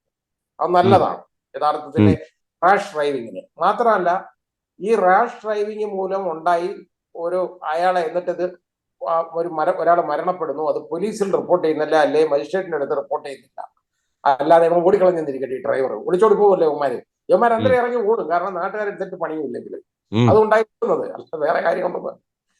ഇത് ഓടിക്കളയുന്നവന്മാർക്കാണെന്നുണ്ടെങ്കിൽ അതിന്റെ ശിക്ഷ 10 വർഷം വരെ ആക്കിയിട്ടുണ്ട്. അതൊരു നല്ല കാര്യം. ഇത് രണ്ടും നല്ല കാര്യമാണെന്ന് പറയുമ്പോൾ സാർ, എനിക്കൊരു സാമൂഹ്യ ജീവി എന്നുള്ള എനിക്കിത് തോന്നുന്നത് പണ്ടൊരു പണിഷ്മെന്റ് ട്രാൻസ്ഫറിന് വേണ്ടി കടൽ തീരത്തേക്ക് മാറ്റിയ വില്ലേജ് ഓഫീസറുടെ കഥ പോലെ തോന്നുന്നു. എന്താന്ന് വെച്ച് കഴിഞ്ഞാൽ, ഇങ്ങനെയൊക്കെ ആവാതിരിക്കാൻ, റാഷ് ഡ്രൈവിംഗ് ആവാതിരിക്കാൻ, അല്ലെങ്കിൽ വന്ന് റിപ്പോർട്ട് ചെയ്തിട്ട് പോയതാണെന്ന് പോലീസ് സ്റ്റേഷനിൽ അത്തരത്തിൽ റെക്കോർഡ് ചെയ്യപ്പെടാൻ അതിനൊക്കെയുള്ള പടികളും കാശുമൊക്കെ രൂപപ്പെടുകയും, ഈ ഒരിടിക്ക് പണ്ട് 25,000 രൂപയാണ് വില വീണതെങ്കിൽ ഇനി അത് 1,00,000 രൂപയിലേക്ക് വർദ്ധിക്കുമെന്നല്ലാതെ വേറെന്തെങ്കിലും തരത്തിലുള്ള ഫലം ഉണ്ടാവുമോ എന്നുള്ളതാണ് എന്റെ സംശയം. ഒന്നും ഉണ്ടാവാൻ പോകുന്നില്ല, ഒരു വ്യത്യാസമില്ല. പിന്നെ അതിനകത്ത് ഡോക്ടേഴ്സിനെ ഉൾപ്പെടുത്തിയിട്ടുണ്ട് കേട്ടോ. ഡോക്ടേഴ്സിന്റെ അശ്രദ്ധ കൊണ്ട് ഒരാൾ മരിച്ചാൽ അതിന് 5 വർഷം ഇല്ല കേട്ടോ, അതിന് 2 വർഷമേ ഉള്ളൂ. 2 വർഷമേ ഉള്ളൂ. അതെയല്ല, അങ്ങനെ കൊടുത്തത്. അപ്പൊ ഒരു ഡോക്ടർക്ക് വേണമെങ്കിൽ ആരെങ്കിലും കൊല്ലാം, കുഴപ്പമൊന്നുമില്ല, പ്രശ്നമില്ല. 2 വർഷമേ ആവത്തുള്ളൂ. അപ്പൊ 2 വർഷം ഉള്ളൂ. അത് ചെയ്തിട്ടുണ്ട്, അങ്ങനെ ഒരു ഗുണം ഇത് ചെയ്തിട്ടുണ്ട്. ഏതായാലും അതും കൂടെ അതിൽ ഉൾപ്പെടുത്തിയിട്ടുണ്ട്. സാർ, ഈ ചില ബാർ അസോസിയേഷൻകാര്, ഞാൻ വായിച്ചത് ഡൽഹി ബാർ അസോസിയേഷൻ ഒക്കെ ഈ ഗവൺമെന്റിലേക്കോ ആർക്കൊക്കെയോ ഇതിനെക്കുറിച്ച് കത്തെഴുതി, ഇത് തിരക്ക് പിടിച്ചായിപ്പോയി, ഇതിലൊന്നും ചെയ്യാൻ കഴിയുന്നില്ല, ഈ വക്കീലന്മാർ ഇതിൽ പ്രിപ്പയർ ആയില്ല, അല്ലെങ്കിൽ അത്തരത്തിലുള്ള ഒരു അവയർനെസ്സും ഉണ്ടാകാതെ ഒരു പ്രഭാതത്തിൽ ഇത് നടപ്പിലാക്കരുതെന്നൊക്കെ. ഇത് ഈ വാദിക്കുന്ന അഭിഭാഷകർക്കും ബുദ്ധിമുട്ടാവില്ലേ സാർ? അഭിഭാഷകർക്ക് മാത്രമല്ല അനിൽ, ഉണ്ടാവാൻ പോകുന്ന പ്രശ്നം എന്തെന്നറിയോ? ഇവിടുത്തെ പോലീസുകാർക്ക് ഇപ്പൊ അറിയാവുന്നത് ഇപ്പൊ മർഡർ എന്ന് പറഞ്ഞാൽ 302 എന്നാണ്, 302. ആ 302-ാം വകുപ്പ് അനുസരിച്ച്. പക്ഷേ അതിനകത്തൊരു കാര്യമുണ്ട്, അതിനകത്തൊന്നും വേറെ ഒന്നും ചെയ്യാനുള്ള കഴിവുള്ളവന്മാരും ഇല്ലാത്തതുകൊണ്ട് അത് അതുപോലെ ലിഫ്റ്റ് ചെയ്ത് പേസ്റ്റ് ചെയ്തേക്കാണ്. ഇത് മുഴുവൻ കട്ട് ആൻഡ് പേസ്റ്റ് ആണ്. അതിനകത്ത് ഞാൻ ആപ്ഷൻ കാണിച്ച് ഒഴിച്ച് ബാക്കി മുഴുവൻ കട്ട് ആൻഡ് പേസ്റ്റ് ആണ്, വേറൊന്നുമില്ല. ഇതുണ്ടാക്കാൻ 20 ദിവസം മതി നമുക്ക്. ഈ ഉണ്ടാക്കിയേക്കുന്ന പണി ചെയ്യാൻ 1 ദിവസം മതി, വേറെ ഒന്നും കൂടുതൽ വേണ്ട. അപ്പൊ ഇതിന് ചെയ്തു വെച്ചേക്കുന്ന പണി ഇതാണ്. 302 നമ്മുടെ പോലീസുകാർക്ക് അറിയാവുന്ന 302-ാം വകുപ്പെന്നാണ്. അതിനിപ്പോ എന്താ കൊണ്ടുവന്നേക്കുന്നത്? അതിന് കൊണ്ടുവന്നേക്കുന്നത് 302-ന് പകരം കൊണ്ടുവന്നേക്കുന്നത് 103 ആണ്. അപ്പൊ ഇനി ഇതിന്റെ പേര് പോലും പറയാൻ ഒക്കത്തില്ല, BNS 103 കേട്ടോ. ആ 92 എന്ന് പറയുന്നതിന് 302 ആ IPC എന്ന് പറയുന്നതിന് പകരം ആ 103 BS എന്ന് ആ ഇത് പഠിക്കണമെങ്കിൽ ഇവർ ആ എത്ര അറിയാം പോലീസുകാർ. ബാക്കി കാരണം അവർക്ക് ലീഗൽ അവയർനെസ് ഒരുപാട് കുറവാണ്. അവർക്ക് കിട്ടുന്ന ട്രെയിനിങ് ലിമിറ്റഡ് ആയിട്ടുള്ള ട്രെയിനിങ് ആണ് അവർക്കുള്ളത്. അവർ ഉം, കേസ് അന്വേഷിക്കണം, ഉം, അന്വേഷിക്കുന്നതിന് ഇതെല്ലാം പഠിക്കണം, ഇതിന്റെ ഉം, വകുപ്പുകളൊക്കെ മനസ്സിലാക്കണം, FIR ഉം, രജിസ്റ്റർ ചെയ്യുന്നതിന് ഈ കേസ് ഏതൊക്കെ ഒഫൻസ് ഉണ്ടെന്ന് കണ്ടുപിടിക്കണം. ഉം. കണ്ടുപിടിക്കാൻ അവർ മൈക്രോസ്കോപ്പും വെച്ചോണ്ട് ഒരു ഒരു 2-3 ദിവസം ചെലവാക്കാതെ ഒരു FIR രജിസ്റ്റർ ചെയ്യാൻ അവരെ കൊണ്ട് ചെയ്യാൻ ഒക്കത്തില്ല. പറ്റത്തില്ല. ഉം, അങ്ങനെ അല്ലെങ്കിൽ അതുപോലെ വലിയ കഴിവ് വേണം. അത്രയും വലിയ കഴിവുള്ള പോലീസുകാരൊന്നും ഉണ്ടെന്ന് ഞാൻ വിശ്വസിക്കുന്നില്ല. അത് ഉം, വളരെ ആണ് അങ്ങനെ വരാൻ. ഇനി അവരത് ഉം. പഠിച്ചു വരാം. ഒന്ന് പോലീസിന്റെ അപ്പൊ ആ ഇൻവെസ്റ്റിഗേഷൻ ഉണ്ടാകുന്ന ലാഗ് ചെയ്യുന്ന ഒന്ന് ആലോചിച്ച് നോക്കിയുള്ളൂ, എന്തുമാത്രം താമസം ഓരോ സ്റ്റേജിലും വരും എന്ന്. ഇതിന്റെ ഒരു ഫൈനൽ റിപ്പോർട്ട് ഫയൽ ചെയ്യണം. അതിന്റെ കടമ്പകളൊന്ന് ആലോചിച്ച് നോക്കിയുള്ളൂ. 170 റിപ്പോർട്ട് അതൊക്കെ ഇപ്പൊ മാറി. അതൊക്കെ ആ റിപ്പോർട്ടൊക്കെ കൊടുക്കണമെങ്കിൽ, അതായത് കുറ്റപത്രം കൊടുക്കണമെങ്കിൽ അതിനകത്ത് എന്തൊക്കെ വേണം അവർ ചെയ്യാൻ പഠിക്കണം എന്നുള്ളത് ഒരുപാട് അവർക്ക് പഠിക്കണം. എക്സ്റ്റെൻസീവ് ട്രെയിനിങ് അവർക്ക് കൊടുക്കണം. ഈ ആക്ട് ഇങ്ങോട്ട് കൊണ്ടുവന്നു ജൂലൈ 1 മുതൽ അങ്ങ് നടപ്പാവുക. എവിടെ ട്രെയിനിങ് കൊടുക്കുന്ന ഇവർക്ക് എനിക്കറിയത്തില്ല എങ്ങനെ കൊടുക്കുന്നത്. പിന്നെ അവർക്കത് ഇനി അടുത്തത് അഭിഭാഷകരുടെ കാര്യം വളരെ കഷ്ടമാണ്. കാരണം അവര് ഇത് മുഴുവൻ പഠിച്ച് എടുക്കണം. അതെന്ന് പറഞ്ഞു കഴിഞ്ഞാൽ ഇപ്പൊ പ്രഗത്ഭരായ അഭിഭാഷകർ എന്നൊക്കെ പറയുന്നവർ വളരെ സീനിയർ ആയിട്ടുള്ള ആളുകൾക്ക് ഈ 3 പുസ്തകങ്ങളൊന്നും പെട്ടെന്ന് വായിച്ച് മനസ്സിലാക്കി. പിന്നെ മൂന്നാമത്തത് വായിക്കണ്ട, അതിനകത്ത് വ്യത്യാസമൊന്നും ഇല്ല. ഒന്നും ചെയ്തിട്ടില്ല, പേര് മാത്രമേ ഉള്ളൂ വ്യത്യാസം. ഇന്ത്യൻ എവിഡൻസ് ആക്ട് എന്ന് അന്തസ്സായിട്ട് പറഞ്ഞുകൊണ്ടിരുന്നതാണ് നമ്മൾ. ഇത് സ്റ്റേറ്റുകളിൽ ഇതിന് വിരോധവും എതിർപ്പുണ്ട്. ഇപ്പൊ ഇനി അത് പറയുന്നത് കേട്ടു, അതിന്റെ പേര് ഇങ്ങനെ ആക്കുന്നത്. ഇനി പേര് തിരിച്ച് നേരെ ചിലപ്പോൾ ഇന്ത്യൻ പീനൽ കോഡ് അഥവാ ഭാരതീയ ന്യായ സംഹിത, അതുപോലെ CRPC അതായത് code of criminal procedure, or ഇത് അതായത് ഭാരതീയ നാഗരിക സുരക്ഷാ സംഹിത, ഇത് കൊണ്ടുവരണം. അതുപോലെ ഇന്ത്യൻ എവിഡൻസ് ആക്ട് ഓർ ഇതേ പേര് കേട്ടു അല്ലേ? മാറ്റാൻ സാധ്യതയുണ്ട്. കാരണം ഇത് പറയാനൊന്നും പോലും പറ്റത്തില്ല, വായിക്കൊള്ളാത്ത പേര്. അല്ല, എനിക്ക് കോടതിയിൽ മലയാള സിനിമയിൽ പണ്ട് ആരുടെയോ പേര് ജഗതിയോ മറ്റോ വിളിച്ച് ചോദിക്കുമ്പോ പ്രത്യുപ്നൻ എന്ന് പറയും. അപ്പൊ അപ്പൊ പുള്ളി പറഞ്ഞ് എനിക്ക് അങ്ങനൊന്നും വിളിക്കാനൊക്കത്തില്ല, ഞാൻ ശശിന്നോ അങ്ങനെ വിളിക്കുമ്പോ നീഞ്ഞു വന്നേക്കണോന്ന് എന്ന് പറഞ്ഞതുപോലത്തെ ഒരു സ്ഥിതിവിശേഷത്തിലേക്ക് ഇത് എത്തും. അത് അപ്പൊ പറയൂ സാർ. വളരെ ബുദ്ധിമുട്ടാണ്. ഇനി അഭിഭാഷകർ ഇത് കണ്ടുപിടിക്കണം. ഓരോ പ്രൊവിഷൻ കണ്ടുപിടിക്കുന്നത് എന്ന് പറഞ്ഞാൽ വളരെ ബദ്ധപ്പാടാണ്. അതിന്റെ കമ്പാരിറ്റീവ് ചാർട്ട് എടുത്ത് നോക്കണം. ചെറിയ ചില കിസ്മത്ത് പണികൾ അത് ചെയ്തു വെച്ചിട്ടുണ്ട് കുഴപ്പമുണ്ടാക്കാൻ വേണ്ടി. അങ്ങനെയുണ്ട്. ഇപ്പൊ റേപ്പിനൊക്കെ കൊടുത്ത, അതായത് ഇപ്പോ സുപ്രീം കോടതിയുടെ ഒരു ജഡ്ജ്മെന്റ്, ഒന്നിലധികം ജഡ്ജ്മെന്റ്സ് ഉണ്ട്. ഇംപ്രിസൺമെന്റ് ഫോർ ലൈഫ് എന്ന് പറയുന്ന പണിഷ്മെന്റ്. അത് imprisonment for his natural life during, അതായത് reminder of his natural life, ഒരു മനുഷ്യന്റെ ബയോളജിക്കൽ ലൈഫ് വരെയാണ് ഈ ഇംപ്രിസൺമെന്റ് ഫോർ ലൈഫ് എന്ന് പറയുന്നത്. സ്റ്റേറ്റിന് കൊടുക്കാനുള്ള പവർ ഉണ്ട്, അത്രേ ഉള്ളൂ. വന്നപ്പോ അങ്ങനെ ഒരു ഇതുണ്ട്. അപ്പൊ ഇത് കൊണ്ടുവന്നിട്ട് ഇവര് ഇംപ്രിസൺമെന്റ് ഫോർ ലൈഫ് എന്ന് പറയുന്ന ചില ഒഫൻസുകൾക്ക് കൊടുത്തിട്ടുണ്ട്. ഉദാഹരണമായിട്ട് സാധാരണ ഒരു റേപ്പ്, അതായത് ഒരു 18 ഇയേഴ്സിന് മേളിലോട്ട് 16 ഇയേഴ്സിന് മുകളിലോട്ടുള്ള ഒരു കുട്ടിയെ റേപ്പ് ചെയ്യുകയാണെങ്കിൽ, ഒരു പെൺകുട്ടിയെ റേപ്പ് ചെയ്യുകയാണെന്നുണ്ടെങ്കിൽ, റേപ്പ് കമ്മിറ്റ് ചെയ്യുകയാണെങ്കിൽ അതിന്റെ പണിഷ്മെന്റ് എന്ന് പറയുന്നത് imprisonment for life for imprisonment up to 10 years fine, ഇതാണ് പറഞ്ഞിരിക്കുന്നത്. അതേപോലെ തന്നെ എന്നാൽ ഇപ്പോ ഒരു 16 ഇയേഴ്സിന് താഴെയുള്ള ഒരു പെൺകുട്ടിയെ റേപ്പ് ചെയ്യുകയാണെന്നുണ്ടെങ്കിൽ അതിന് പറഞ്ഞിരിക്കുന്നത് ഇതുപോലെ ഇംപ്രിസൺമെന്റ് ഫോർ ലൈഫ്, അല്ല ഇംപ്രിസൺമെന്റ് അപ് ടു 20 ഇയേഴ്സ്, 20 വർഷം, or imprisonment for life for the reminder of his natural life. ഇതാണ് അങ്ങനെ reminder of his natural life എന്ന് പറയുന്നത് ആക്കിയിട്ടുണ്ട്. എന്നാൽ ഇംപ്രിസൺമെന്റ് ലൈഫ് എന്നുള്ളതിന് സുപ്രീം കോടതി കൊടുത്തേക്കുന്ന ആ വ്യാഖ്യാനം അന്നേരം വിലയില്ലാതായി മാറുന്നു. അതാണ് പ്രശ്നം. അത് അവര് ഇംപ്രിസൺമെന്റ് ഫോർ ലൈഫ് എന്ന് പറയുന്നുണ്ട്, ചിലതിന് imprisonment for the reminder of his life എന്നും പറയുന്നുണ്ട്. ഇതാണ് കാര്യം.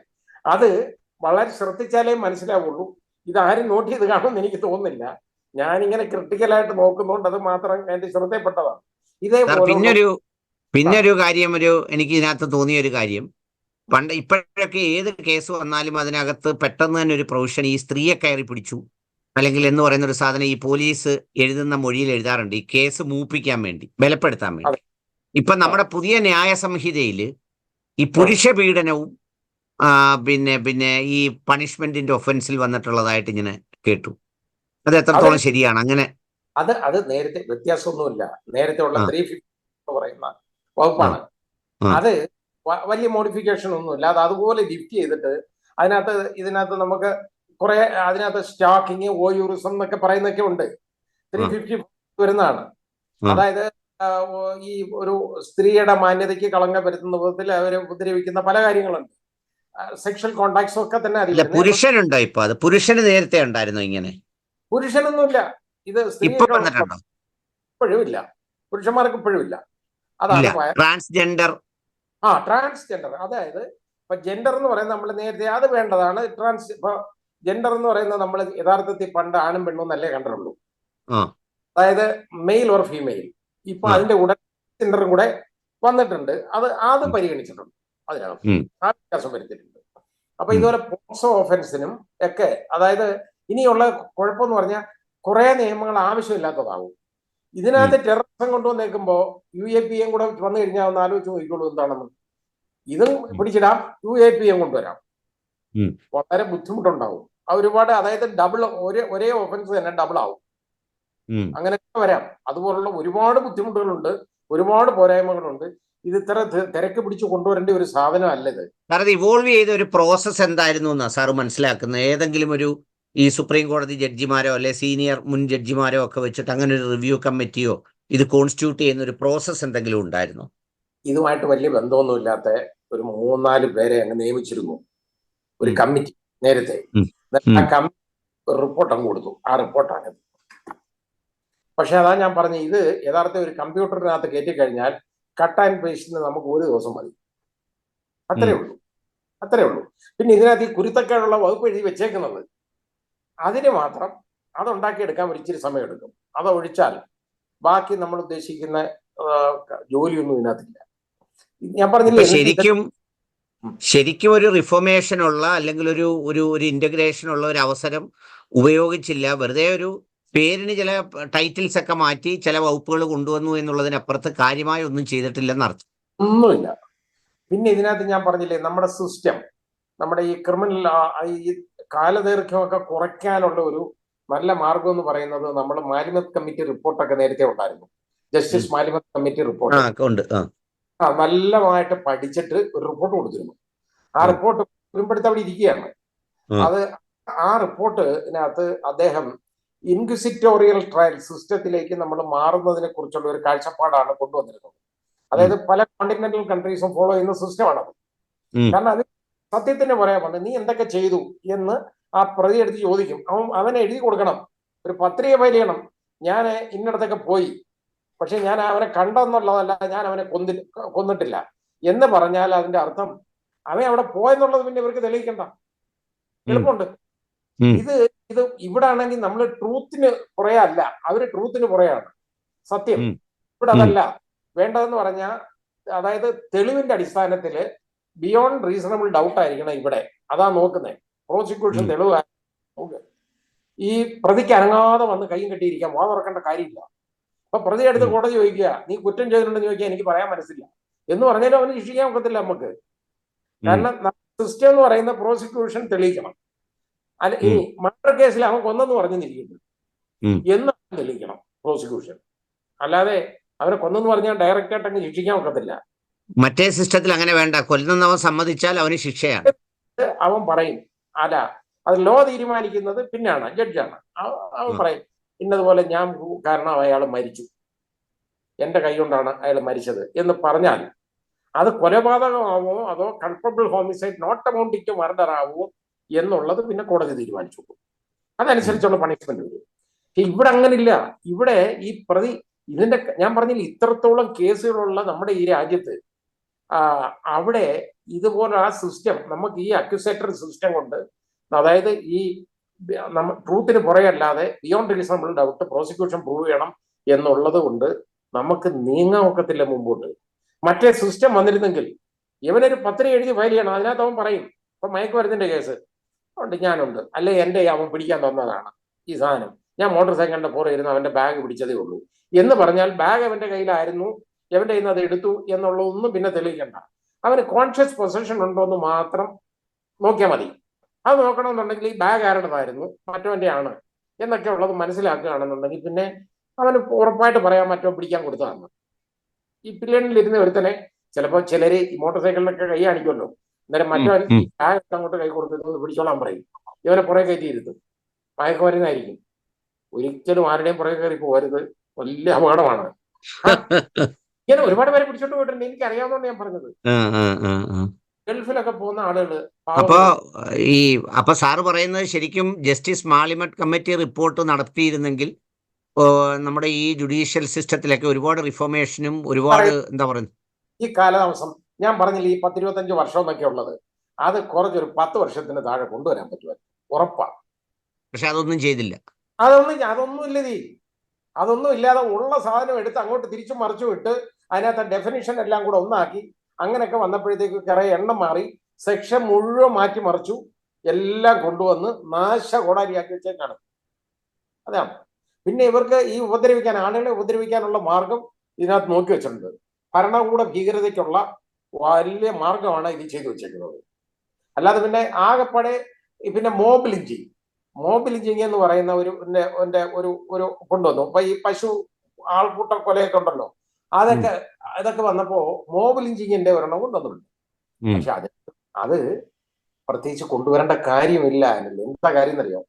അതായത് കോമൺ ഓബ്ജക്റ്റോട് കൂടി ഉണ്ടാകുന്ന അസംബ്ലി, അതായത് അൺലാഫുൾ ആയിട്ടുള്ള ഒരു കാര്യം ചെയ്യുന്ന അൺലാഫുൾ അസംബ്ലി 141 എന്ന് പറയുന്ന നേരത്തെയുള്ള പ്രൊവിഷൻ ഉണ്ട്. ആ 141 അൺലാഫുൾ അസംബ്ലി. ഇനി കോമൺ ഓബ്ജക്റ്റോട് കൂടി ഒരു ക്രൈം ചെയ്തു കഴിഞ്ഞാൽ ഓരോരുത്തർക്കും അതിന്റെ പണിഷ്മെന്റ് ഇത് തന്നെ ആയിരിക്കും എന്നുള്ളതാണ് 141. പണ്ട് ഈ ആളുകളെല്ലാം കൂടി അടിച്ചു വന്നു കഴിഞ്ഞാൽ 5 പേര് അധികം ഉണ്ടെങ്കിൽ അത് 149 വരും. അതായത് 3 റെഡ് വിത്ത് 149 എന്ന് വരും. അങ്ങനെ വരുമ്പോൾ ഓരോരുത്തർക്കും അതേ പണിഷ്മെന്റ് കിട്ടും. ഇപ്പൊ മോബ് ലിഞ്ചിങ് എന്നും പറഞ്ഞാൽ എഴുതി വെച്ചേക്കുന്നത് എന്താണ്? മോബ് ലിഞ്ചിങ് ആരെങ്കിലും നടത്തിയാൽ അതിനകത്ത് ഓരോരുത്തർക്കും ഇതേപോലെ death or imprisonment for life and shall also be liable for fine. മർഡറിന്റെ അതേ പണിഷ്മെന്റ് അത് പണ്ടുള്ളതാണ്. അതല്ലാതെ പുതിയ കാര്യമൊന്നും അല്ല, ഇതൊന്നും വേണ്ടിയിരുന്നില്ല ഇതിനകത്ത്. ഇതെല്ലാം ഇതിൽ തന്നെ ഉണ്ട്. അതിൽ റേപ്പിനൊക്കെ കൊണ്ടുവന്നിരിക്കുന്ന കാര്യങ്ങളൊക്കെ ആ വയസ്സിലെ പ്രശ്നം പ്രത്യേകത മാത്രമേ ഉള്ളൂ. 12 ഇയേഴ്സിന് താഴെ ഉണ്ടെങ്കിൽ അതിനകത്ത് ഡെത്തും കൂടി ഉൾപ്പെടുത്തിയിട്ടുണ്ട്. 12 വയസ്സിന് താഴെയുള്ള ഒരു പെൺകുട്ടിയെ റേപ്പ് ചെയ്യുകയാണെന്നുണ്ടെങ്കിൽ, പെൺകുട്ടിയോ അല്ലെങ്കിൽ കുട്ടികളെ റേപ്പ് ചെയ്യുകയാണെന്നുണ്ടെങ്കിൽ അതിനെ വന്നേക്കുന്ന ഇതാണ്. പിന്നെ റേപ്പ് എന്നുള്ള ഇപ്പൊ 377 ഒക്കെ പ്രവ്യൂന്ന് ഒരുപാട് മാറ്റങ്ങളൊക്കെ വരുത്തിയിട്ടുണ്ട്. സുപ്രീം കോടതി എടുത്ത് കളഞ്ഞതാണ് 377. പക്ഷേ അതിലേക്ക് ചെറിയ വ്യത്യാസങ്ങളൊക്കെ ചെയ്തു വെച്ചിട്ടുണ്ട്. ഇങ്ങനെ ഞാൻ പറഞ്ഞില്ലേ, ശരിയായ ചർച്ചയോ ഒരു ഡെലിബറേഷനോ ഡിസ്കഷനോ ഒന്നും ഇല്ലാതെ ധൃതി പിടിച്ച് തട്ടിക്കൂട്ടി കൊണ്ടുവന്നേക്കുന്ന സാധനമാണ്. എന്തിനിത്ര ഹേസ്റ്റി ആയിട്ട് ചെയ്തു എന്ന് ചോദിച്ചാൽ എനിക്ക് പറഞ്ഞോളാം. അത് ഈ പേരാണ് പ്രശ്നം. അതായത് ഇവർക്ക് ഇംഗ്ലീഷിലെ പേര് മാറ്റിയിട്ട് ഏതാണ്ട് വലിയൊരു കാര്യം ചെയ്തതെന്ന് നാട്ടുകാരെ മുഴുവൻ കാണിക്കണം. അപ്പൊ അതിന് ഹിന്ദിയില് എല്ലാം പുതിയ നിയമം നമുക്ക് അങ്ങോട്ട് വരികയാണ്, മൊത്തം നാളെ മുതൽ ഇവിടെ തേനും പാലും ഒഴിവാൻ പോവാണ്, ഇവിടെ ഒരു ക്രൈം നടക്കത്തില്ല, ആരും അടിച്ചു കൊള്ളത്തില്ല ഇനി എന്നുള്ള ഒരു കാഴ്ചപ്പാട് കൊണ്ടുവരാൻ വേണ്ടി ചെയ്തേക്കുന്ന ഒരു പണിയാണിത്. അല്ലാതെ ഇതിനകത്ത് വേറെ യാതൊരു കാര്യമില്ല, ഉപദ്രവം അല്ലാതെ ഒന്നും ഉണ്ടാകത്തില്ല. പലതും ഡബിൾ ഓഫൻസ് വരും. ഇപ്പൊ UAPA അനുസരിച്ചുള്ളത് ഇതിനകത്ത് ടെററിസത്തിനകത്ത് വരും. അപ്പൊ UAPA അല്ലെങ്കിൽ ഇല്ലാതാക്കണം. അത് ഇവർ ഇല്ലാതാക്കത്തില്ല. കാരണം അത് കൂടെ ചേർത്ത് കഴിഞ്ഞാൽ എന്താണെന്നറിയാമോ, എത്ര നാൾ വേണമെങ്കിലും പിടിക്കാത്തില്ല. അപ്പൊ അത് ഇല്ലാതാകത്തില്ല. അപ്പൊ അതിനനുസരിച്ചുള്ള ഒഫൻസും വരും, ഇതനുസരിച്ചുള്ള ഒഫൻസും വരും. ശിക്ഷ വരുമ്പോ എന്താ വരുന്നത്? അവന്റെ ജീവിതകാലം മുഴുവനാണ്. ഇങ്ങനെയൊക്കെയുള്ള കാര്യങ്ങൾ വലിയ കുഴപ്പങ്ങളൊന്നുണ്ട്. അതേപോലെ ഈ മണി ലോണ്ടറിങ് എന്ന് പറയുന്നത് യഥാർത്ഥത്തില് ഇതിൻ്റെ അകത്ത് ഓർഗനൈസ്ഡ് ക്രൈമിനകത്തും കൗണ്ടർ ഫീറ്റും ഇതെല്ലാം കൂടെ കൂടിക്കുഴച്ചിട്ടുണ്ട് മുഴുവൻ. അപ്പൊ കൗണ്ടർ ഫീറ്റ് കറൻസി ഞാൻ പറഞ്ഞു, കൗണ്ടർ ഫീറ്റിങ്ങിന്റെ നോക്കുമ്പോൾ അതിനകത്ത് വേറെ സെക്ഷൻ ഉണ്ട്. അത് കൂടാതെ കൊണ്ടുവന്നിട്ട് തന്നെ ഇത് നോക്കുമ്പോൾ ഇതിനകത്ത് ഓർഗനൈസ്ഡ് ക്രൈം നോക്കിയാൽ അത് ഈ കൗണ്ടർ ഫീറ്റിംഗ് വരും. അപ്പൊ ഇങ്ങനെ വളരെ വളരെ ബുദ്ധിമുട്ടുണ്ടാക്കിയിട്ടുണ്ട് ഇത്. ഇതൊക്കെ ശരിയായിട്ട് ഓരോ വകുപ്പും പാർലമെന്റിൽ നന്നായിട്ട് പഠിച്ച് വരുന്ന ആളുകളുണ്ട്, ഇല്ലാത്തൊന്നുമല്ല. അവിടെ നല്ല കഴിവുള്ളവരുണ്ട്. അവർക്ക് ഡ്യൂ ഡെലിബറേഷൻ നടത്തി ചർച്ച ചെയ്ത് അതിന്റെ സാരാംശം എടുത്തിട്ട് അത് അനുസരിച്ച് മോഡിഫിക്കേഷൻ വരുത്തി പോകേണ്ട കാര്യങ്ങളായിരുന്നു. അതൊന്നും വന്നില്ല. അതിനുള്ള സമയം കൊടുത്തില്ലല്ലോ. അതിനെല്ലാം പിന്നെ എല്ലാത്തിനെയും പിടിച്ച് വെളിയിലാക്കിയിട്ട് ചെയ്യാണ്. ഇപ്പൊ ഏതാണ്ട് അതേ ആവർത്തനം ഇപ്പൊ ഇന്ന് തുടങ്ങിയിട്ടുണ്ട് കേട്ടോ. ഇന്ന് കണ്ടു, അതാ ഞാൻ പറഞ്ഞ, ഇന്ന് തുടങ്ങിയിട്ടുണ്ട്. അത് ആ സ്പീക്കറൊക്കെ ഇരുന്ന് വൺ സൈഡായിട്ട് പെരുമാറുന്നത് നമുക്ക് എന്ത് കഷ്ടമാണെന്ന് ആലോചിച്ച് നോക്കും നമുക്ക് കാണുന്നത്. അത് ജനങ്ങൾ കാണുക എന്ന് അദ്ദേഹം മനസ്സിലാക്കി. ഈസ് നോട്ട് ഈവൻ ബോതേഡ് ആ കാര്യത്തില്. നരേന്ദ്രമോദി ഇതിൽ ഒരു കാര്യം കൂടി സാർ അവസാനമായി ചോദിക്കുന്നതിൽ 2 വാദങ്ങൾ ഇപ്പൊ കേട്ടു. അതായത് ഞാൻ ഇതിനെക്കുറിച്ച് കഴിഞ്ഞ 2 ദിവസമായി മനസ്സിലാക്കുമ്പോൾ ഒരു വാദം കേട്ടത്, ഇത് നമ്മുടെ പഴയ നോട്ട് നിരോധനം പോലെ, ഡീമോണിറ്റൈസേഷൻ പോലെ ആരും അവസാനം ഉത്തരവാദിത്തമേക്കാതെ അലഞ്ഞു തിരിയുന്ന ഒരാത്മാവ് പോലെ അന്തരീക്ഷത്തിൽ കിടന്ന് ഈ പുതിയ നിയമം കറങ്ങുമെന്നാണ് ചില വാദങ്ങൾ ഉന്നയിക്കുന്നവർ പറയുന്നത്. മറ്റു ചിലർ പറയുന്നത് ഇത് വളരെ പഴുതുകൾ അടച്ച് കാലഘട്ടത്തിനോട് നീതി പുലർത്തി വളരെ തിളങ്ങുന്ന അധ്യായമായി നിയമസംഹിതയുടെ ഒരു പുതിയ അധ്യായം രചിച്ചു എന്നാണ് പറയുന്നത്. ഈ അഭിഭാഷകൻ എന്നുള്ള നിലയിലും ന്യായാധിപൻ എന്നുള്ള നിലയിലും പ്രവർത്തിച്ച അങ്ങ് ഇതിന്റെ ഏത് പക്ഷത്താണ് നിൽക്കുന്നത്? ഞാൻ ആദ്യത്തെ പക്ഷത്താണ്. കാരണം എന്താ അറിയോ, ഇത് ഈ നോട്ട് നിരോധനം ഇല്ലേ, അതിന്റെ ഒരു റിപ്ലിക്ക പോലെ തന്നെയാണ് ഇതിവിടെ നടന്നേക്കുന്നത്. പിന്നെ ഇതിനകത്ത് പ്രശ്നം, ഇത് അനാഥപ്രേതം പോലെ കറങ്ങിയാലും പറ്റത്തില്ലല്ലോ. ഇത് കോടതികളുടെ മുമ്പിൽ കൊണ്ടുവന്ന് ഇടുകയല്ലേ. അപ്പൊ ഒരു ഡിസിഷൻ ഇതിനകത്ത് ഓരോന്നിലും വന്നേ പറ്റുള്ളൂ. അത് വരും, അതൊക്കെ കാലങ്ങൾ എടുക്കും. എന്നാൽ ഇതിന്റെ പല സെക്ഷനുകളും റിപ്പീൽ ചെയ്തു പോകും. നോക്കണം, അതിൽ കണ്ടു. ഞാൻ ഈ പറയുന്നതിൽ ഒരു വ്യത്യാസമില്ല.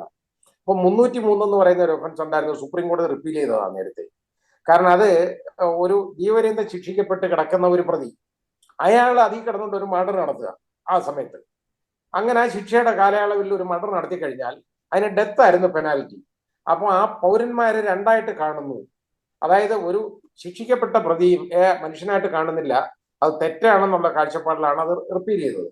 ഇപ്പൊ അത് തന്നെ വീണ്ടും കൊണ്ടുവന്നിട്ടുണ്ട്. ഡെത്ത് എന്നുള്ളത് death or imprisonment for life ആക്കിയിട്ടുണ്ട്. അത്രേ ഉള്ളൂ അതിന് ശിക്ഷ. ഈ രീതിയിൽ ഇങ്ങനെ കൊണ്ടുവന്നേക്കാണ്. അപ്പൊ ഇതിനകത്തൊക്കെ കോടതികളുടെ തീരുമാനമൊക്കെ വരുമ്പോൾ ഒരുപാട് കാലമെടുക്കും. ഈ പല സെക്ഷനുകളും റിപ്പീൽ ചെയ്തു പോകും. ആ പ്രൊവിഷൻ തന്നെ ഏതാണ്ട് റിപ്പീൽ ചെയ്യപ്പെട്ടു പോകാൻ വളരെ സാധ്യതയുണ്ടാണ് ഞാനിപ്പോ പറഞ്ഞത്. ആ രീതിയിലുള്ള ഒരുപാട് കാര്യങ്ങൾ ഇതിനകത്ത് വരുന്നുണ്ട്. അത് പിന്നെ നമ്മുടെ ഇന്ത്യൻ എവിഡൻസ് ആക്ടിന്റെ, അതായത് അങ്ങനെ പറയാൻ പാടില്ലല്ലോ, ഭാരതീയ സാക്ഷ്യ അധിനിയത്തിനകത്ത് പറഞ്ഞേക്കുന്നത് ഈ സാധനമൊക്കെ കോടതിയിൽ പറയണമെങ്കിൽ ഉണ്ടല്ലോ, ഒരു വക്കീൽ പറയണമെങ്കിൽ എത്ര സമയം എടുക്കും? അത് ഞാൻ അത്രയും കേട്ടോണ്ടിരിക്കുക. എന്നെ പോലുള്ള ഒരാൾക്ക് ഞാൻ സമ്മതിക്കത്തേ ഇല്ല, പെർമിറ്റ് ചെയ്തില്ല അത്രയും ടൈം എടുക്കാൻ ഒരു കാര്യത്തിന്. അത് ഇങ്ങനെ ഇത് ഇന്ത്യൻ എവിഡൻസ് ആക്ട് എന്ന് പറയാനാണെങ്കിൽ എന്ത് എളുപ്പമാണ്. എവിഡൻസ് ആക്ട് എന്ന് മാത്രം പറഞ്ഞ പോലെ. ഇപ്പൊ എവിഡൻസ് ആക്ട് സെക്ഷൻ ഇത്ര, അതെ 130 എവിഡൻസ് ആക്ട്, അല്ലെ 106 എവിഡൻസ് ആക്ട്, 109 എവിഡൻസ് ആക്ട് പറയാൻ എന്ത് എളുപ്പമായിരുന്നു. പക്ഷെ ഇതെല്ലാം പോയില്ലേ. ഇനി ഇതെല്ലാം കൊണ്ടുവന്നിട്ട് ഭാരതീയ സാക്ഷ്യ അധിനിയം കേട്ടോ, അതാണ്. ഇനി അതേപോലെ തന്നെ ഇതിന്റെ എല്ലാം ഇനി BNS എന്നും BNSS എന്നും പിന്നെ ഈ മറ്റേതിന് ചുരുക്കപ്പേര് എനിക്ക് അറിയില്ല. ഭാരതീയ BSN എന്ന് BSA കേട്ടോ. അതേതാണ്ട് സൈക്കിൾ നമ്മൾ പണ്ട് കേട്ടിട്ടുള്ളത് BSNL-ഉം BSL സൈക്കിളും ഒക്കെ ആയിരുന്നു. ഇനിയിപ്പോ ഇതൊക്കെ നിയമപരമായ വരുന്നത്. അപ്പൊ ഇങ്ങനെയുള്ള കാര്യങ്ങളൊക്കെയാണ് ഇതിൽ വന്നേക്കുന്നത്. ഞാൻ പറഞ്ഞില്ലേ, ഇതൊരു ഒരുപാട് ബാലിശമായ കാര്യങ്ങൾ ചെയ്തു വെച്ചിട്ടുണ്ട്. അല്ലാതെ ഇതിനകത്ത് യഥാർത്ഥത്തിൽ അതായത് ചെയ്യാൻ പറ്റുന്ന വിധത്തിലാണെങ്കിൽ നല്ല ഡെലിബറേഷൻ നടത്തി ഡിസ്കഷൻ നടത്തി വരണമായിരുന്നു. അല്ലാതെ ഇത് ഒരു 3-4 ആളുകളെ, അതായത് അവർക്ക് ഇതിനെക്കുറിച്ച് നല്ല ഒരു വലിയ ഗ്രാഹ്യമില്ലാത്ത ആളുകളെടുത്താണ് ഇത് ഏർപ്പെടുത്തിയത്. ഇത് ആരാണ്ട് ലോ കോളേജ് പ്രിൻസിപ്പൽമാരോ അതുപോലെയൊക്കെ ആരാണ്ടൊക്കെ തന്നെ ഒക്കെയാണ് ഇത് വന്നേക്കുന്നത്. എന്നൊക്കെ പറഞ്ഞു കഴിഞ്ഞാൽ നല്ല കാലം നന്നായിട്ട് തെളിയിച്ച നല്ല വിവരമുള്ള ജഡ്ജസ്, അല്ലെങ്കിൽ അതേപോലുള്ള സീനിയർ ആയിട്ടുള്ള അഭിഭാഷകര് സുപ്രീം കോടതിയിലൊക്കെ ഉണ്ട്. അതുപോലെ ഉണ്ടല്ലോ, ഇല്ലാതെ നമുക്ക് പറയാൻ ഒക്കത്തില്ല. ഇപ്പൊ അവിടെ ദുഷ്യന്ത് യാദവ്, അല്ലെ കപിൽ സിബാല്, അല്ലെങ്കിൽ നമ്മുടെ മറ്റേ സ്ഥിരമായിട്ട് അതൊക്കെ പിന്നെ കോൺഗ്രസിന് അപ്പിയർ ചെയ്യുന്നുള്ള പേരൊക്കെ വരും. അങ്ങനെയൊക്കെ ഉള്ള വക്കീലന്മാരെ ഒക്കെ ധാരാളം ഉണ്ടായിരുന്നു. അവരെയൊക്കെ ഇതിനകത്ത് ഉൾപ്പെടുത്തി അവരുടെയൊക്കെ ഒരു ഒരു ഒരു ചർച്ചയിലൂടെ വന്നിട്ട് ഇതൊക്കെ വന്നിരുന്നെങ്കിൽ നന്നായി വന്നേനെ ചിലപ്പോൾ. പക്ഷെ അത് കാലമെടുക്കും. ഇതുപോലെ ഇത്രാം തീയതിക്കകം ആക്ട് കൊണ്ടുവരണം എന്ന് പറഞ്ഞാൽ 1860 ഒരു ആക്ട് അത് കൊണ്ടുവന്നേക്കുന്നത് ലോർഡ് മെക്കാളയും അതുപോലെ സർ ജെയിംസ് ഫിറ്റ്ജെറാൾഡും കൂടെ ചേർന്ന് കോഡിഫൈ ചെയ്തേക്കുന്നതാണ്. അതിന്റെ ഒരു പ്രൊവിഷനിൽ കൈകടത്താനുള്ള ധൈര്യമുള്ളതും കഴിവുള്ളതും ആരുമില്ല, ഒന്നും ചെയ്യാൻ പറ്റില്ല. അങ്ങനെയുള്ള ആ സാധനത്താണ് ഇത് പെട്ടെന്ന് കൊണ്ടുവന്നിട്ട് ഒരു ചർച്ചയും കൂടാതെ പാസ്സാക്കി പെട്ടെന്ന് കൊണ്ടുവന്ന് നടപ്പിലാക്കുന്നത്. എല്ലാവരും വെള്ളത്തിലായി, കക്ഷികളും പോലീസും വക്കീലന്മാരും ജഡ്ജിമാരും. ഈ ജഡ്ജിമാര് ഇത് എന്താ ബന്ധപ്പാട്? ജഡ്ജിയെ ഒന്ന് പറഞ്ഞ് മനസ്സിലാക്കണ്ടേ ഈ സാധനം? ജഡ്ജി പഠിച്ചുകൊണ്ട് വരുമായിരിക്കും, പക്ഷെ പറഞ്ഞാലും ഇപ്പൊ ഞാനിപ്പൊ പറഞ്ഞ ഈ ഒരു ചെറിയ വ്യത്യാസം തന്നെ. ചിലയിടത്ത് നോക്കുമ്പോൾ ഇംപ്രിസൺമെന്റ് ഫോർ ലൈഫ് എന്നാണ്, ചിലയിടത്ത് നോക്കുമ്പോൾ imprisonment for life, imprisonment for the reminder of his life. ഇതെന്താണ് ഇതിന്റെ വ്യത്യാസം? അത് നോക്കി മനസ്സിലാക്കിയെടുക്കണം. യഥാർത്ഥത്തിൽ നോക്കുമ്പോൾ ഒരു വ്യത്യാസമില്ല. ഇംപ്രിസൺമെന്റ് ഫോർ ലൈഫ് എന്ന് പറയുന്നത് നാച്ചുറൽ ലൈഫ് ആണെന്ന് സുപ്രീം കോടതി പറഞ്ഞിട്ടുള്ളതാണ്. അപ്പൊ അത് പിന്നെ റെമിഷന്റെ പവർ അങ്ങനെയാ വന്നേക്കുന്നത്. അതൊക്കെ ഇതിപ്പോ ചിലതിൽ പിന്നെ 20 years പണിഷ്മെന്റ് കൊണ്ടുവന്നിട്ടുണ്ട്, ചിലതിന് 20 years അപ് ടു 20 years വന്നിട്ടുണ്ട്. അപ്പൊ അതിന്റെ അകത്ത് റെമിഷൻ നോക്കത്തില്ല അതിനിടയിൽ. അപ്പൊ അങ്ങനെയൊക്കെയുള്ള കാര്യങ്ങൾ ആണ് വന്നേക്കുന്നത്. പിന്നെ ഇത് ഞാൻ പറഞ്ഞില്ലേ, ഇപ്പോ യഥാർത്ഥത്തിൽ പോലീസിന് ആരെയും പിടിച്ചകത്താക്കാം. പിന്നെ കമ്മ്യൂണിറ്റി സർവീസ് എന്ന് പറയുന്ന ഒരു പുതിയ പണിഷ്മെന്റ് ഉണ്ടെന്നുണ്ട് കേട്ടോ. ഇപ്പൊ ചില്ലറ കാര്യങ്ങളൊക്കെ വന്നു കഴിഞ്ഞാൽ, ചെറിയ പെറ്റി ഒഫൻസ് ഒക്കെ വന്നു കഴിഞ്ഞാൽ മജിസ്ട്രേറ്റ് തോന്നുക, ഡേ നീ പോയി ആശുപത്രിക്ക് ഒന്ന് തൂത്തിട്ട് വാ, അല്ലെങ്കിൽ ആദ്യത്തെ കക്കൂസൊക്കെ ഒന്ന് കഴുകി കൊടുക്കും, അല്ലെങ്കിൽ വേണ്ട എന്റെ ചേംബറിലെയോ അല്ലെങ്കിൽ കോടതിയിലെയോ ഈ കക്കൂസൊക്കെ ഭംഗിയായിട്ട് ഒന്ന് കഴുകും, കുറെ ഒരു 10-20 ദിവസം നീ അതൊന്ന് കക്കൂസ് കഴുകും എന്നൊക്കെ പറയാം. അല്ലെ റോഡിന്റെ ഓട നന്നാക്കാം, അല്ലെ തൂക്കാം, റോഡ് തൂക്കാം. ഇങ്ങനെയൊക്കെയുള്ള പണികളൊക്കെ കമ്മ്യൂണിറ്റി സർവീസ് എന്ന് പറയുന്ന പുതിയത് കൊണ്ടുവന്നിട്ടുണ്ട്. അത് വിദേശങ്ങളിലൊക്കെ പല രാജ്യങ്ങളിലും ഉള്ളതാണ്. അതിവിടെ കൊണ്ടുവന്നേക്കണം. അത് നമ്മുടെ രാജ്യത്ത് അത് എത്രത്തോളം പ്രാവർത്തികമാകുമെന്ന് കണ്ടറിയണം. കാരണം നമ്മുടെ ഇവിടുത്തെ ജഡ്ജിമാരൊക്കെ തന്നെ അല്ലേ ചെയ്യുന്നത്. അവര് വിദേശ അവർക്ക് തോന്നുന്നത് ഞാൻ പറഞ്ഞതുമാതിരിയാണ്. ഇവിടുത്തെ സർക്കാർ പെൻഷനും ശമ്പളവും DAയും ഒക്കെ ഉള്ള തൂപ്പുകാർ പോലും ജോയിൻ ചെയ്തതിന്റെ അന്ന് വന്നാൽ പിന്നെ റിട്ടയർമെന്റ് ആവുന്നതിന്റെ അന്നാ വരുന്നത്. പിന്നെ വേറൊരുത്തനെ കൂലി വെച്ച് തൂപ്പിക്കുന്ന സംസ്ഥാനമാണ് നമ്മുടെ സംസ്ഥാനം. എന്തായാലും ശരി. അല്ല, വേറെ കാര്യമുണ്ട്. അവിടൊക്കെ എന്നൊക്കെ പറഞ്ഞ അവിടെ ഈ തൂപ്പുകാരെയും തുടപ്പുകാരെയും ഒന്നും ഞാൻ വിദേശത്ത് കണ്ടിട്ടില്ല കേട്ടോ. ഒരാൾ റോഡ് തന്നൊരു സായിപ്പ് തൂക്കുന്നേ കണ്ടു ഒരിക്കൽ. അല്ലാതെ ഈ ബാക്കിയുള്ള രാജ്യങ്ങളിലൊക്കെ എന്നൊക്കെ പറഞ്ഞാൽ അവിടെ ടോയ്ലറ്റ് പോലും അവർ നല്ല ക്ലീൻ, നീറ്റ് ആൻഡ് ടൈഡി. അത് അതിലൊക്കെ ഒരുപാട് യാത്ര ചെയ്തിട്ടുള്ളതല്ലേ, അറിയാമല്ലോ. നമുക്ക് അതിനകത്ത് വെച്ച് ആഹാരം കഴിക്കാം. കാരണം അവരുടെ സംസ്കാരമാണ്, അവരെ പേഴ്സണൽ ഹൈജീൻ. അതുപോലെ അവർ ഓരോരുത്തരും ടേക്ക് കെയർ ചെയ്യും. അത് ഒരാൾ നമ്മളാണെങ്കിൽ അതിനകത്ത് കുറച്ചെങ്ങനെ വെള്ളം വീണിട്ടുണ്ടെങ്കിൽ അവിടെ പേപ്പർ ഉണ്ട്, നമ്മുടെ ടിഷ്യൂ പേപ്പർ ഉണ്ട്, അതെടുത്ത് തുടച്ച് അത് വേസ്റ്റ് കളഞ്ഞിട്ട് നമുക്ക് കയ്യും കഴുകി നമ്മുടെ കൈയും ഉണക്കിയിട്ട് നമുക്ക് തിരിച്ചു വരാം. അപ്പൊ അത് ക്ലീൻ ആയിട്ട് കിടക്കും. അപ്പൊ ഇത് നമ്മുടെ അവരുടെ സംസ്കാരമാണ്. നേരെ മറിച്ച് ഇവിടെ നമുക്കൊരു പബ്ലിക് ടോയ്ലറ്റ് ഉണ്ടെങ്കിൽ അതിന്റെ പരിസരത്ത് 1 കിലോമീറ്ററൂടെ അകത്തൂടെ അതിലേക്കൂടെ നമുക്ക് നടക്കാൻ പറ്റില്ല. കാരണം നമ്മളിവിടെ നമ്മുടെ സിസ്റ്റം അതാണെന്നേ, അതിന് കുറ്റമല്ല എന്ന് പറഞ്ഞു കഴിഞ്ഞാൽ. ഇവിടെ പിള്ളേരെ ഇതൊന്നും പഠിപ്പിക്കല, കരിക്കുലത്തിൽ ഇതൊന്നും ഇല്ല. അതാ കാര്യം. അതൊക്കെ അവിടെയൊക്കെ ഉണ്ട്, കൊച്ചുനാട്ടിലെ പഠിപ്പിക്കും.